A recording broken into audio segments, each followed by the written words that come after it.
Atau kita dengan Imam An-Nawawi dengan kitab Riyadhus Shalihinnya, kita masuk bab baru, babun nahyi an idha'atil mali fi ghairi wujuhihi allati adina syar'u fiha. Babun nahyi an idha'atil mali fi ghairi wujuhihi allati adina syar'u fiha. Ini bab larangan menyia-nyiakan harta. Larangan menyia-nyiakan harta atau mengeluarkan harta fi ghairi wujuhihi, tidak dengan cara yang semestinya. Allati, yang wujuhi itu, wajhi itu yang semestinya, maksud sesuai dengan keperluan, kepentingan. Allati adzina syar'u fiha, yang telah diizinkan oleh syariat. Jadi dilarang kita membelanjakan harta kita, menggunakan harta kita di dalam hal-hal yang tidak diizinkan oleh syariat. An Abi Hurairah radhiyallahu ta'ala anhu, diriwayatkan dari Imam Abu Hurairah radhiyallahu ta'ala anhu, qala, beliau berkata, qala Rasulullah sallallahu alaihi wasallam bersabda, innallaha ta'ala, sesungguhnya Allah subhanahu wa ta'ala, yarda lakum thalatha, Allah ridha. Ridha Allah itu bagaimana sih? Kalau kita bicara tentang surga, kenikmatan surga itu di dalam lingkup ridha Allah. Jadi kalau sudah bicara ridha Allah itu lebih besar daripada surga, lebih besar daripada kenikmatan surga. Kalau sudah Allah ridha, tidak akan menyiksanya. Kalau seorang hamba diridhai oleh Allah, Allah tidak akan menyiksanya. Allah tidak akan menghukumnya dengan kesalahannya, tapi Allah akan maafkan. Bahkan karena Allah ridha kepada hamba tersebut dari kebaikan-kebaikan yang telah dilakukan, akan Allah berikan kepadanya pahala yang berlipat-lipat. Itulah ridha Allah. Allah rela kepada kalian semua dalam 3 hal yang bisa engkau lakukan. Fayarda lakum an ta'buduh, Allah akan ridha kepada kalian dengan pengabdianmu kepada Allah. An ta'buduh, untuk kalian beribadah kepada Allah. Makna ibadah di sini jangan dibatasi hanya dengan rukuk dan sujud atau puasa. Makna ibadah di sini lebih luas daripada itu semuanya. Seperti hal yang kita inginkan adalah ridho yang bukan hanya sekedar surga dan bukan sekedar kenikmatan surga. Begitu juga pengabdian kepada Allah bukan hanya sekedar sujud dan rukuk atau puasa, haji dan umrah, bukan. Maka yang dimaksud dengan an ta'buduh, mengabdikan kepada Allah, ini adalah segala macam bentuk pengabdian yang bisa dihadirkan oleh seorang hamba yang dikerjakan karena Allah, dan pengabdian ini adalah sifatnya luas. Ada seorang hamba menjalankan perintah Allah antara dia dengan Allah, ada perintah Allah untuk berbuat baik antara dia dengan sesamanya. Maka di sana ada hubungan kepada Allah dan hubungan kepada sesama manusia. Maka jika ada seorang hamba lalu dia mengambil air wudhu, kemudian menghadap ke kiblat, kemudian melaksanakan sholat, betul itu dianggap sebagai bentuk pengabdian dan penghambaan kepada Allah. Akan tapi bukan berarti di saat seorang anak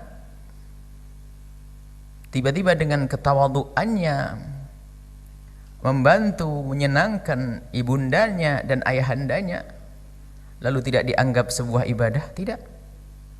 Maka dengan sesama manusia pun ada amalan-amalan yang dinilai sebagai ibadah. Kuncinya apa? Kuncinya adalah semua aktivitas yang dilakukan oleh seorang hamba baik itu antara dia dengan Allah, yakni urusan ibadah kepada Allah, atau berbuat baik kepada sesama manusia, jika itu semua disandarkan atas dasar pengabdian patuh kepada perintah Allah, maka itulah makna anta'buduh. Karena ada orang melakukan salat bukan karena Allah dan dia tidak dianggap sama sekali, biarpun ribuan rakaat yang telah didirikan, tapi bukan karena Allah. Maka memahamkan kepada diri kita makna pengabdian ini penting. Karena ada dikabarkan oleh baginda Nabi tentang seorang wanita yang tudkar bi kasratis sholati wassiyami. Dia banyak sholat dan banyak puasa. Ibadahnya banyak, akan tapi dia dengan sesama manusia tidak baik. Kalimatnya lancang, kalimatnya suka menyakiti. Nabi mengatakan innaha min ahlin nari, padahal dia adalah ahli ibadah. Tidak pernah putus bangun malam, puasa pun tidak pernah putus. Tapi ternyata dia adalah orang yang suka menyakiti tetangganya. Innaha min ahlin nari. Nabi mengatakan la khaira fiha, enggak ada baiknya bagi wanita tersebut. Innaha min ahlin nari. Dia adalah termasuk golongan ahli neraka. Baik, ini adalah makna ibadah yang pertama. Nah, berarti yang perlu sekarang apa? Memahamkan kepada kita makna ibadah, bukan amalan.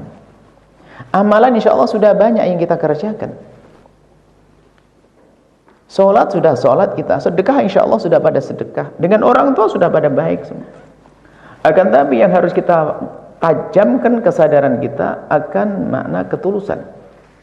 Yang makna ketulusan itu tidak lain makna hakikat ubudiyah, pengabdian kepada Allah. Sehingga yang namanya riya bukan sebuah ibadah yang sesungguhnya, bahkan sebuah bentuk pengkhianatan kepada Allah. Kelihatan wajahnya menghadap kepada Allah tapi hatinya berpaling. Sehingga dalam dunia ahli tasawuf, dunia tasawuf ini benar-benar dikaji dan betul-betul diperdalam pemahaman seorang hamba di dalam berfikirnya tentang ketulusan, sekaligus dilatih dengan hatinya tentang makna ketulusan. Bahkan itulah roh, bahkan itulah saripati daripada ibadah. Ikhlas itu sendiri, itu sifat amal, sifat amal yang sifatnya batini. Dan sungguh luar biasa. Maka godaan-godaan orang untuk tidak ikhlas itu banyak sekali. Ada orang berjuang, berbuat baik, berjuang di medan laga. Siapa yang tidak bangga kalau bisa mati di medan laga? Karena mati syahid, mestinya kan begitu. Akan tapi ada seorang hamba yang mati di medan laga, tapi Nabi mengisyaratkan, menyebutkan dia adalah min ahli nar. Setelah dilihat, ternyata ditemukan, orang pada heran bagaimana seorang meninggal di medan laga tapi dia bukan ahli surga. Setelah ditemukan, ternyata di baju perangnya, dimasukkan di dalam bajunya ada selembar kain yang ia suka, kain rampasan perang. Dia curi, dia colong. Karena rampasan perang tidak boleh siapapun mengambilnya, biarpun dia yang merebut dari tangannya musuh. Tidak boleh diambil langsung untuk dirinya, tapi diserahkan dulu kepada imam, imam yang membaginya. Dia tidak terburu-buru. Rupanya dia adalah mendambakan dunia. Berarti di dalam perang tadi bukan karena Allah Subhanahu wa taala, sehingga di dalam peperangannya pun tidak dianggap oleh Allah karena tidak tulus. Maka hal-hal yang semacam ini harus disadari. Itu yang di medan laga. Maka semua dari kita yang selama ini telah menapakkan kakinya di dalam dunia ibadah, baik yang sifatnya ibadah qasirah atau ibadah muta'addiyah, ibadah yang sifatnya pribadi seperti sujud, rukuk, itu puasa dan umrah, atau ibadah yang sifatnya muta'addiyah yang manfaatnya kemana-mana, berdakwah, ngurusi umat, ngurusi masjid, ngurusi majlis, itu kan ibadah muta'addiyah. Maka yang harus diperhatikan adalah ketulusan hati. Kalau tidak ada ketulusan, dia bisa seperti orang yang berada di medan laga, akan tapi hatinya tidak karena Allah, maka dia adalah termasuk ahli neraka. Nah ini. Maka kalau dunia, kita pernah mendengar mungkin berita tentang korupsinya seorang pejabat dan sebagainya.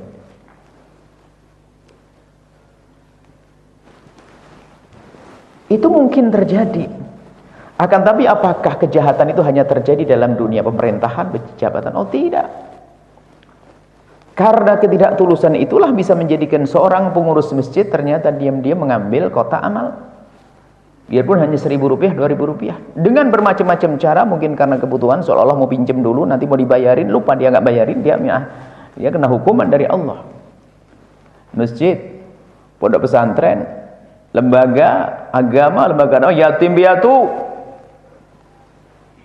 Jangan sampai anak yatim hanya dijadikan alat untuk promo tentang infak, setelah duit masuk jadi anting istri, gaun istri, mobil pribadi, anak yatimnya tetap nyungsep. Ketahuilah dia adalah ahli neraka yang berperan sebagai ahli surga di dunia. Ini anta'buduh ini yang perlu difahamkan dengan sungguh-sungguh.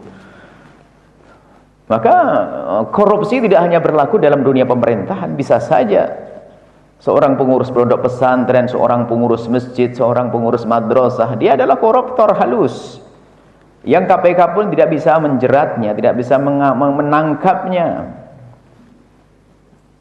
Nah, ini hati-hati. Maka yang menangkap, ya apa yang menyelamatkan mereka ini siapa? Dirinya sendiri, kesadaran dan takut kepada Allah Subhanahu wa taala, memahamkan makna anta'buduh, beribadah kepada Allah, mengabdikan diri kepada Allah Subhanahu wa taala. Nah ini, beberapa waktu yang lalu orang pada sibuk menyantuni anak yatim, hal yang baik. Akan tapi tuluskah kita dalam menyantuni anak yatim? Nah ini perlu dicek kembali hati kita.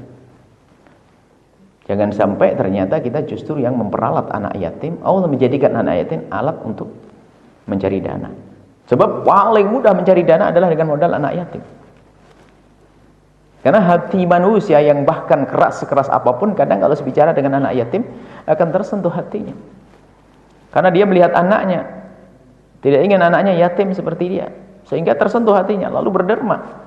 Tapi ternyata ini sang ustadz yang ngurusi anak yatim, hatinya keras, lebih lembut si penjahat tadi. Si penjahat mengeluarkan uang untuk membantu anak yatim, tapi pengurus anak yatim ternyata hatinya keras, mengambil harta anak yatim diam-diam. Masya Allah, hati-hati. Ini makna yang mungkin luput dari pengamatan diri kita, atau mungkin tidak pernah kita rasakan makna ini. Sehingga ngurusi anak yatim itu syaratnya dua, dia harus orang kaya yang punya duit, sehingga dia tidak akan menggunakan uangnya anak yatim untuk dirinya, yang pertama. Atau dia orang tidak mampu yang benar-benar harus waspada, takut kepada Allah. Kalau orang kaya, dia tidak boleh ngambil sedikit pun dari harta anak yatim untuk kepentingan pribadinya. Kalau orang tidak mampu ngurusi anak yatim juga boleh, tapi ingat, tidak boleh berlebihan di dalam menikmati harta anak yatim. Artinya apa? Dia makan seperti yang dimakan anak yatim. Artinya kalau anak yatim makannya pakai kerupuk, dia pakai kerupuk. Jangan sampai anak yatim pakai kerupuk, dia pakai paha ayam. Nah ini. Kemudian di saat seorang fakir yang ngurusi anak yatim, dia boleh makan bersama anak yatim karena dia berhak, karena dia ngurusi anak yatim, nggak sempat bekerja. Tapi ingat, tidak boleh berlebihan. Kalau anak yatim makan kerupuk, dia harus kerupuk.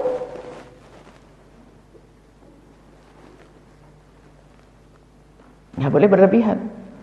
Kemudian sebagian ulama mengatakan itu pun kalau selama panjang hidupnya fakir. Kalau ternyata tiba-tiba kaya, suruh ngitung, diganti nanti. Diganti. Semoga Allah menyelamatkan kita dari hal-hal seperti itu.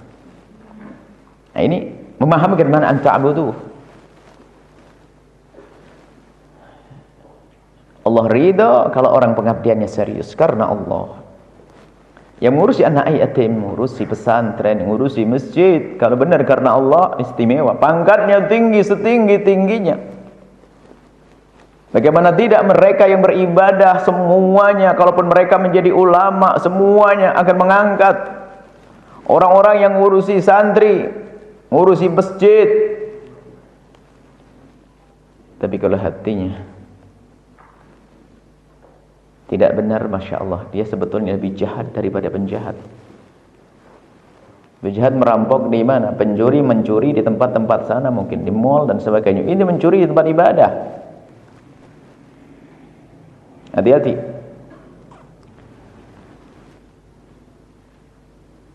Anta'buduh. mengabdikan diri kepada Allah dengan serius. Yang kedua adalah yang Allah ridha, wala tusyriku bihi syai'a. Jangan sekutukan Allah, artinya jangan membuat tandingan, membuat Tuhan selain Allah dalam keyakinan, dalam perilaku. Keyakinan di dalam hati atau syirik hakiki, mengatakan ada Tuhan selain Allah, sementara menyekutukan ada yang halus. Ada syirik yang terang-terangan, yaitu menyekutukan Allah, mengatakan ada Tuhan selain Allah. Jelas dia adalah di luar wilayah Islam. Ada yang dia masih berada dalam wilayah Islam, akan tapi dia melakukan syirik, tapi syirik khafi. Ya, syirik khafi ada hubungannya dengan pembahasan sebelumnya. Syirik khafi adalah dia berbuat baik bukan karena Allah, yaitu ar-riya. Ar-riya, jangan sekutukan Allah. Ada orang melakukan ibadah, akan tapi ia melakukan ibadah bukan karena Allah, tapi karena manusia. Karena manusia ingin disanjung, manusia ingin disebut sebagai seorang dermawan. Disebutkan juga dalam satu riwayat tentang api neraka, bahwa api neraka itu pertama kali akan dinyalakan untuk 3 model manusia.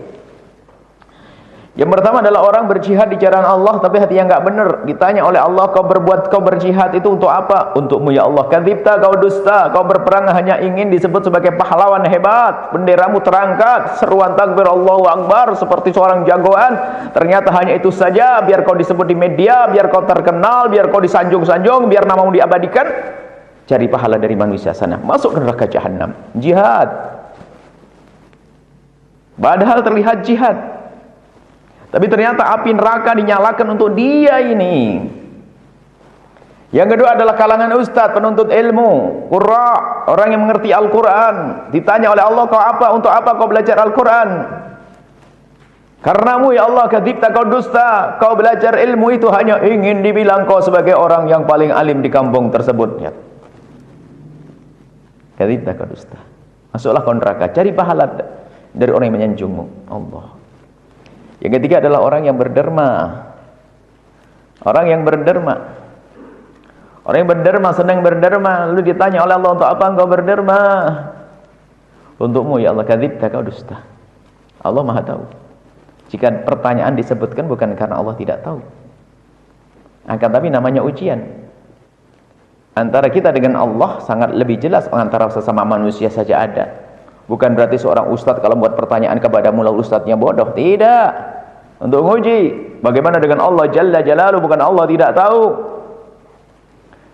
Seorang hamba mengatakan bahasanya kami berderma untukmu ya Allah. Kadzibta, kau dusta. Engkau berderma itu hanya ingin dibilang kau adalah orang paling dermawan di kampungmu, atau orang paling dermawan di kotamu, atau orang paling dermawan di zamanmu. Dan kau sudah disanjung saat itu, maka carilah pahala dari semua yang menyanjungmu, lalu masuklah ke neraka jahanam. Karena ini bentuk tusyriku, bentuk menyekutukan Allah. Maka menyekutukan di sini ada yang halus dan tidak, dan terang-terangan. Wala tusyriku bihi syai'a.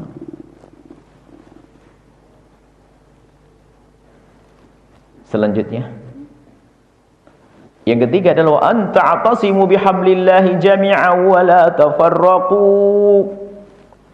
Hendaknya kau berpegang dengan tali Allah, maksudnya bersatulah. Karena Allah, dengan Allah, dalam agama Allah, di dalam memperjuangkan syariat Allah, maknanya seperti itu. Tali Allah maknanya agama Allah, artinya sadarilah olehmu bahwasanya kalian semua harus bersatu karena agamamu satu, agama Islam, nabimu satu, Nabi Muhammad, Tuhanmu satu, Tuhan Allah. Sadari makna ini sehingga dengan kesadaran yang benar, yang sempurna akan makna ini, Tuhanmu Allah, Nabimu sama adalah Nabi Muhammad, agamamu adalah agama Islam, maka saudaramu, apa teman, apa sesamamu ini adalah saudaramu. Dan setelah menyadari makna persaudaraan, maka jangan engkau saling menipu, jangan engkau menggunjing, jangan engkau saling menyakiti, jangan engkau saling menzalimi. Maknanya di sana. Makna berpegang itu apa sih? Sebagian orang makna berpegang itu harus bersatu. Bersatu seperti apa sih? Faham makna bersatu tidak? Bersatu bukan bersatu dalam sebuah perkumpulan, dalam sebuah partai, sebuah perjuangan, bukan itu saja. Bersatu lebih dalam maknanya adalah bersatunya hati. Artinya menumbuhkan kesadaran dalam diri pribadi kita bahwasanya aku tidak boleh berbuat zalim kepada siapapun dari umat Nabi Muhammad sallallahu alaihi wasallam. Ini makna yang jarang dihadirkan. Selama ini yang dihadirkan adalah kita membawa satu bendera lalu kita bersatu di bawah bendera tersebut. Atau partai tersebut. Atau kelompok perjuangan tersebut. Bukan itu. Akan tapi bersatunya hati. Qabilah bisa berbeda-beda. Kan Al-Quran menyebutkan qabilah berbeda-beda, suku berbeda-beda, negara berbeda-beda, benderanya berbeda-beda, tapi agama kita satu. Nabi kita satu, Nabi Muhammad. Nah ini yang perlu kita hadirkan, rasa ini. Dan rasa ini bukan kalimat yang terucap, rasa kok terucap, bukan. Rasa itu di dalam hati, dzauqi. Makanya kapan di dalam hatimu itu tumbuh subur rasa tidak ingin menyakiti siapapun dari umat Nabi Muhammad, maka sesungguhnya kita itu telah masuk wilayah hablum minallah atau hablullah. Sehingga muncullah wanita solehah atau seorang laki-laki soleh yang dia sangat berbakti kepada ayah ibundanya. Muncullah seorang saudara yang sangat penuh kasih dengan saudara dan saudarinya. Muncullah seorang suami yang sangat penuh kasih dengan istrinya, seorang istri yang penuh kasih dengan suaminya. Lihat hidupnya indah, sebelum masuk surga sudah seperti di surga. Nah itulah hablullah. Wa'tasimu bihablillah. Ini makna yang sering luput dari pandangan. Tidak menyadari makna ini. Sebab kalau makna ini tidak dihadirkan, biarpun benderanya sama, memang kadang-kadang bersatu karena ketemu lawan yang sama. Bersatu karena lawan, di saat lawannya hilang berantem itu. Sehingga kalau berantem bukan saja, mohon maaf, sebuah partai waktu ada lawannya dia bersatu, di saat lawannya hilang partai itu berantem, bukan sampai di situ saja. Kadang di rumah kakak adik jadi bermusuhan. Naudzubillah. Kakak adik kurang apa? Partainya sama, bapak ibunya sama. Ayo. Karena hatinya yang tidak bertemu. Maka wa anta'tasimu bihablillahi, makna ada, makna kebersamaan, bersatu di bawah naungan bendera Rasulullah. Iya, agama Islam. Tapi di dalam maknanya adalah menyadari dengan hati kita bahwasanya dia adalah umat Nabi Muhammad sallallahu alaihi wasallam. Dia saudara kita. Nah inilah yang penting perlu kita hadirkan, perlu kita asah hati kita agar tajam sehingga menjadi peka, sehingga mau berbuat baik langsung sadar itu umat Nabi Muhammad. Dia jahat, aku harus sabar, dia umat Nabi Muhammad. Dia perlu, aku harus bantu, dia umat Nabi Muhammad. Itulah makna hablum minallah, bukan saling caci, saling olok, saling merendahkan sesama kaum muslimin, bukan.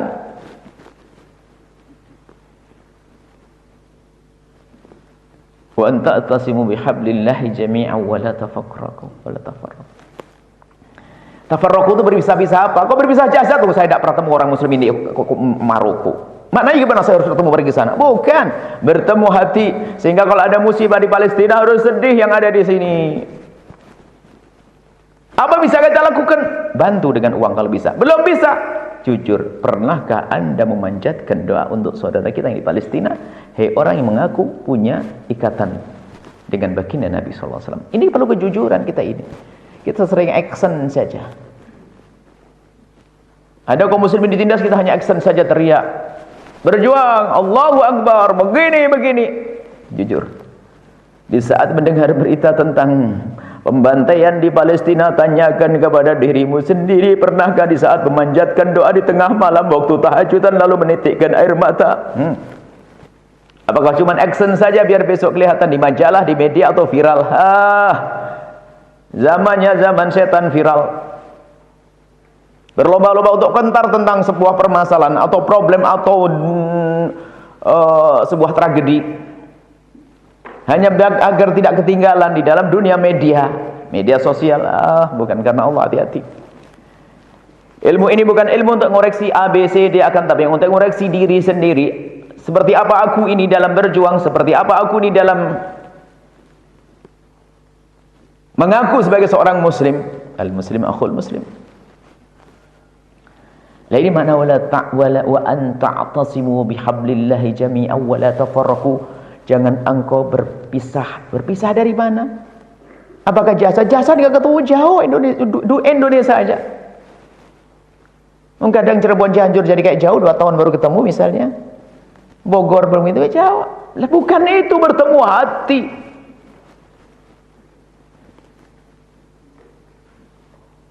Selesai. Itu makna wa an ta'tasimu bihablillahi jami'a. Jangan hanya fokus kepada makna zahir, bertemunya zahir jasad kita. Lebih dari itu adalah bertemunya hati yang disanjung oleh Allah, sampai Allah menjanjikan nanti akan menyeru dan memanggil manusia-manusia yang punya hablum minallah secara batin. Lalu Allah menyeru nanti, ainal mutahabuna bijalali, mana orang yang hidup di dunia dengan sambung hati saling cinta karena aku. Al yauma udhilluhum yauma la dhilla illa dhilli. Sekarang akan aku beri perlindungan di saat tidak ada lagi perlindungan kecuali dari aku, tidak ada payung kecuali dari aku. Alangkah indahnya saat itu, di saat manusia di padang mahsyar rasa ketakutan menguasai mereka. Belum lagi panas matahari yang diratakan sejengkal atau matahari sangat dekat dengan kepala kita. Kita tidak bisa membayangkan seperti apa panasnya. Akan tetapi ada hamba-hamba yang biasa di dunia sejuk hatinya, maka di saat itu pun merasakan sejuk karena mendapatkan perlindungan dari Allah. Semoga itu adalah golongan kita. Tidak lagi padang mahsyar menakutkan bagi orang yang hidupnya di dunia dengan penuh kesejukan. Selanjutnya, wa yakrahu lakum qila wa qal. Allah tidak senang dengan orang yang qil wa qal. Qil qal itu maksudnya ngikuti, gampang ngikuti berita asal saja, enggak pilah-pilah. Lah ini sangat tepat di zaman ini. Hidupnya orang ngikuti qil wa qal, kadang-kadang berjam-jam melihat YouTube baru mana ini, apa yang viral hari ini, yang trending apa, itu ngikuti qil wa qal, padahal nggak ada urusannya dengan kita. Hati-hati, jangan sia-siakan waktu, jangan sampai kita tidak disenangi Allah gara-gara ngikuti qil wa qal.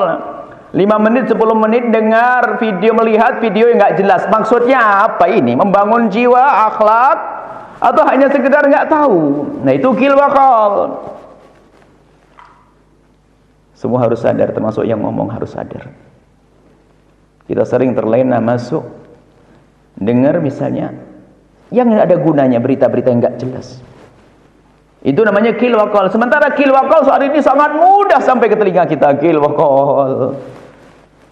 Kalau dulu qil wa qal itu kan kita duduk di gardu, ngobrol, ngelantur sana sini. Sekarang nggak perlu di kamar yang sempit, bahkan di dalam masjid pun bisa qil wa qal sendirian dia. Qil wa qalnya lewat WhatsApp, qil wa qalnya adalah lewat YouTube, qil wa qalnya adalah melalui media sosial. Qil wa qal. Qil wa qal maksudnya apa? Berurusan dengan hal yang tidak penting. Ini bukan urusan haram saja, bukan qil wa qal. Kalau haram sudah sangat jelas, gonjeng nggak boleh, jelas hujahnya. Menyebarkan fitnah nggak boleh. Ini qil wa qal. Mungkin bahasa sederhana kalau sekarang, qil wa qal adalah jangan nonton YouTube yang asal-asalan. Itu saja mungkin sederhananya. Bermanfaat atau tidak? Itulah qil wa qal. Rupanya dari awal sampai akhir kisah ini kita hanya perlu insaf saja. Kita belajar tulus dengan diri kita sendiri, tulus dengan Allah. Qil wa qal.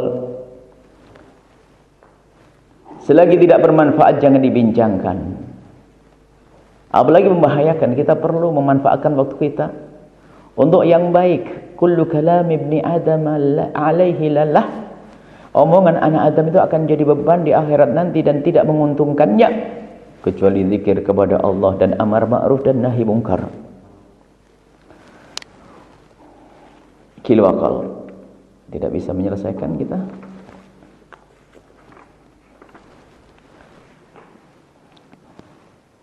Masya Allah, ini qil wa qal akan kita bahas, ini panjang sekali, sepertinya harus kita batasi. Ada qil wa qal, kan, tapi ada mungkin sedikit lagi wa kathratus su'al. Wa kathratus su'al. Soal di sini adalah macam-macam makna.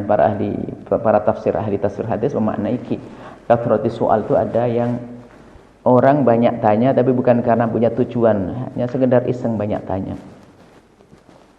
Gaya Bani Israel dulu. Banyak tanya yang nggak penting. Banyak tanya nggak banyak arti. Bukan karena dia ingin tahu, hanya sekedar iseng saja. Ada juga yang memaknai bahasanya kasratus soal ini adalah menjadi peminta-minta. Meminta itu adalah bukan hal baik, adalah haram. Meminta adalah haram bagi yang mampu. Bagi yang tidak mampu, tidak apa-apa. Sampai dikatakan termasuk minal kabair, dosa besar orang yang mampu lalu dia minta-minta. Dia minta-minta. Mampu lalu dia minta-minta. Nanti dibangkitkan di padang mahsyar dalam keadaan mukanya tak berdaging. Jadi semua orang tahu kalau dia peminta-minta. Dan minta itu macam-macam modelnya. Ada orang menengadahkan tangan begini minta, berperan sebagai seorang fakir sementara dia tidak fakir. Hanya tidak diresmikan di KTP saja kalau profesinya pengemis, bukan. Tidak diresmikan saja dia. Setelah ngemis dia sudah pakai mobil. Oh dia haram gitu, biar minta haram selagi dia mampu. Kalau orang tidak mampu minta karena hajatnya, lain cerita itu. Karena kikirnya orang di kiri kanannya, maka dia boleh minta. Tapi ada orang sudah dicukupi, ternyata dia masih meminta. Na'udzubillah. Dan minta ini macam-macam model, dan ini model yang paling serem adalah minta dengan menjual Allah. Minta dengan menjual Allah dan Rasulnya.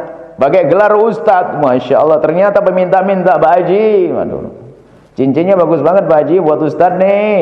Nggak enak Pak Hajinya nggak ngasih. Aduh, yang minta ustaz gimana? Ngisinya ngasih ngedumel nih.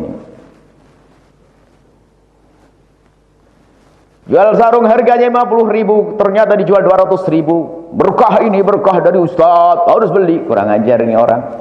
Harga 50.000 jual 200.000. Meminta-minta mukanya habis di akhirat nanti. Sehingga banyak orang ternyata harus membeli karena nggak enak. Gimana ndak beli? Karena sama ustaz sudah ditinggal, dibagi-bagi, tiba-tiba ditelepon, mana bu duitnya?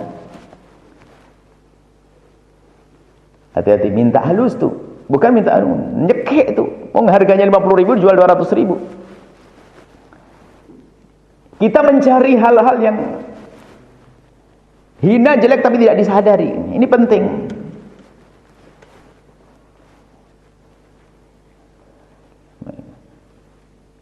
Punyai atau ustazahnya setiap minggu jualan kerudung, dibagi santri kerudung, ini kerudung bagus-bagus semuanya. Gampang bayarnya, gampang kok. Semuanya sering ngambil, Setelah ngambil pegang semuanya ditagih, besokannya bayar gampang tagih nih. Akhirnya santrinya bingung, Umi baru kerudung baru nih. Gimana kau beli lagi?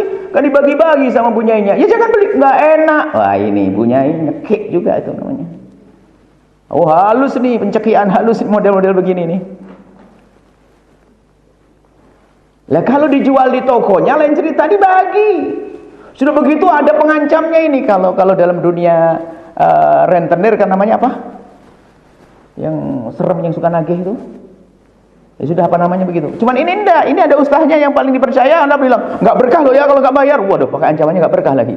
Waduh, serem banget. Model-model macam-macam. Memanfaatkan keustazannya, minta-minta. Cuman gaya mintanya kadang-kadang halus. Ya Allah, Pak Haji, Masya Allah, doain lah Pak Haji. Apa Ustaz? Aduh, mobil saya macet terus, mulai kemarin macet 3 kali. Maksudnya biar diganti mobilnya ini. Halus dia minta, pengemis halus dia, biarpun modelnya Ustaz. Sengaja Buya tekankan begini karena di hadapan Buya banyak para santri. Jangan sampai menjadi Ustaz pengemis. Pengemis halus menjual baginda Nabi, menjual atas nama Allah, atas nama Rasulullah.